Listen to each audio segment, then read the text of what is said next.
వీడి పేరు అరుణ్. వీడు చతురుడు. అరుణ్ ప్రతి సమస్యని ఒక్క చిట్కాతో పరిష్కరిస్తాడు. లంచ్ ఆర్డర్ చేయాలన్నా, పార్టీ సెట్ చేయాలన్నా ఇతని దగ్గర అన్నిటికీ పరిష్కారం ఉంటుంది. కానీ తన ఇల్లు అమ్మే విషయానికి వచ్చేసరికి అరుణ్ దగ్గర ఒక్క చిట్కా కూడా లేదు. ఎక్కడెక్కడో లిస్టింగ్ చేశాడు, ప్రతి రియల్ ఎస్టేట్ ఏజెంట్ ని కలిశాడు. కానీ ఫలితం సున్నా. ఒక గ్యారంటీ లేదు, ఒక కమిట్మెంట్ లేదు. అప్పుడు కనిపించింది లెట్ విజార్డ్. ప్రతి ఆస్తి యజమానికి ఒక చక్కటి పరిష్కారం. లెట్ విజార్డ్ అనేది ప్రతి సామాన్య మనిషి కోసమే సృష్టించబడింది.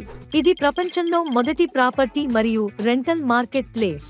దీని ద్వారా ఆస్తి యజమానులు, పెట్టుబడిదారులు, మధ్యవర్తులు మరియు కొనుగోలుదారులు అందరూ ఒక డిజిటల్ ప్లాట్ఫారం మీద సులువుగా కనెక్ట్ అవ్వగలుగుతారు. చూడండి, ఇది దీని game changer feature. Bidding methodology. తక్కువ ధరకి అమ్మేయడం కాకుండా లెట్ విజార్డ్ లో కొనుగోలుదారికి బిడ్ చేయడానికి అవకాశం ఇస్తుంది. అవును, మీరు ఫిక్స్ చేసిన ధరకి ఎస్ అనొచ్చు, లేక కొన్నిసార్లు మీరు పెట్టిన ధర కంటే ఎక్కువ ఇచ్చి డీల్ ని ఇంకా ధమాకా చేస్తుంది. ఇప్పుడు అరుణ్ ఆస్తి అమ్మడం మాత్రమే కాదు, ఎక్కువ ధర కూడా గెలుస్తున్నాడు. మీరు కూడా మీ ప్రాపర్టీని అమ్మాలి అనుకుంటున్నారా? ఇప్పుడే letwizard.com లో సైన్ అప్ అవ్వండి. Deal done.